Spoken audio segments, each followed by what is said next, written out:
গত 15 তারিখের ঘটনা, অথচ আজকে 19 তারিখ, এখন পর্যন্ত আমাদের বিশ্ববিদ্যালয় প্রশাসন কোনো ব্যবস্থা গ্রহণ করেনি। আমাদের ধারণা ছিল প্রশাসন তার নিজ উদ্যোগেই গ্রহণ করবেন, কিন্তু আজকে আমরা এই সমাবেশ থেকে জানিয়ে দিতে চাই আগামী 7 কর্মদিবসের মধ্যে এর দৃষ্টান্তমূলক শাস্তি আমরা দেখতে চাই।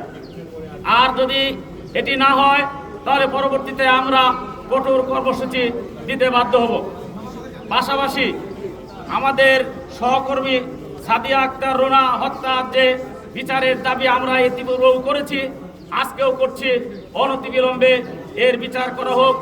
এবং আমাদের আরেকজন ছাত্র সাজিদ আব্দুল্লাহ, যার হত্যার প্রায় 6 মাস পার হয়ে গেছে, এখন পর্যন্ত কাদের নির্দেশে, কোন অজ্ঞাত কারণে সেই বিচার বন্ধ রয়েছে আমরা জানি না।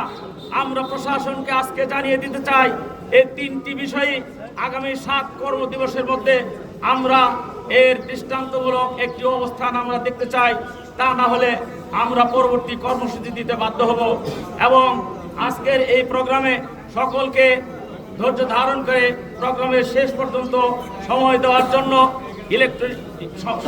জন্য আমাদের সকল সহকর্মী সহ ইলেকট্রনিক এবং প্রিন্ট মিডিয়া সকলকে ধন্যবাদ জানিয়ে আমার কথা এখানে শেষ করছি। এই নজির আজকে গত 15 তারিখে হয়েছে তা নয়, এটি অতীতেও হয়েছে এবং আমার ধারণা ভবিষ্যতে হয়তো একটি চক্র সেটি চেষ্টা করতে পারে। আমি ইসলামী বিশ্ববিদ্যালয়ের আমাদের একজন সম্মানিত সহকর্মী সাদিয়া আসমা রুনা, যার আকস্মিক হত্যাকাণ্ড, এটির তীব্র নিন্দা এবং প্রতিবাদ জানাই। এবং আমি আশা করেছিলাম খুব দ্রুত, যেহেতু দৃশ্যমান আসামি আমাদের সামনে, তার দৃষ্টান্তমূলক শাস্তি অতি দ্রুত সম্পন্ন করা সম্ভব হবে। কিন্তু আমার কাছে মনে হয়েছে যে এর কিছুদিন আগে এই বিশ্ববিদ্যালয়ে আমাদের একজন কোমলমতি শিক্ষার্থী সাজিদ আব্দুল্লাহ, তার হত্যাকাণ্ড বিশ্ববিদ্যালয়ে ঘটেছে। অর্থাৎ একটি হত্যাকাণ্ড সুষ্ঠু বিচার দ্রুত ত্বরান্বিত না হওয়ার কারণে আমি মনে করি দ্বিতীয় হত্যাকাণ্ডটি করেছে এবং এটি প্রশাসন সম্পূর্ণভাবে ব্যর্থ হয়েছে। আমরা বিচার চান সাজিদ আব্দুল্লাহর, আমাদের কোনো আপত্তি নাই।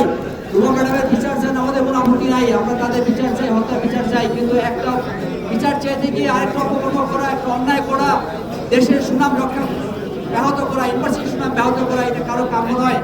আমরা এই ঘটনার সাথে সম্পৃক্ত যারা ছিল তাদের বিরুদ্ধে ব্যবস্থা নেওয়ার জন্য প্রশাসনের সাথে প্রশাসন এবং সাথে সাথে আমার থানা প্রশাসন, পুলিশ প্রশাসন যারা আছে তাদেরকে সবিনয় অনুরোধ করবো যে সিসি ক্যামেরা রয়েছে, ভিডিও ফুটেজ রয়েছে, আপনারা সেখান থেকে ফাইন্ড আউট করার চেষ্টা করেন কারাই অপকর্ম করছে। অপকর্ম দিনে দুপুরে অপকর্ম করে আর ভুল স্বীকার করে মাপ পেয়ে যাবে, তা কখনো কাম্য হতে পারে না। আপনারা যদি মনে করেন যে তারেক রহমান দুর্বল, এটা ভাবার কোনো কারণ নাই। সে সহিষ্ণু, কিন্তু ছেড়ে দেওয়ার মতো মানুষ সে কিন্তু না।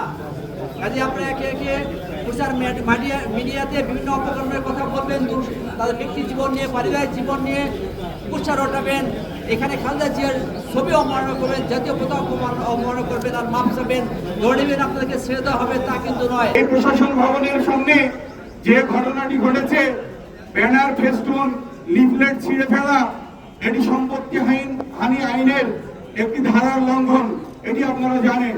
যে কোনো প্রচারপত্র এবং সেটি রাজনৈতিক সংগঠন হোক, সামাজিক সংগঠনের ব্যানার, ফেস্টুন ছিঁড়ে ফেলা, এটি সম্পত্তি হানি আইনের একটি চূড়ান্ত লঙ্ঘন।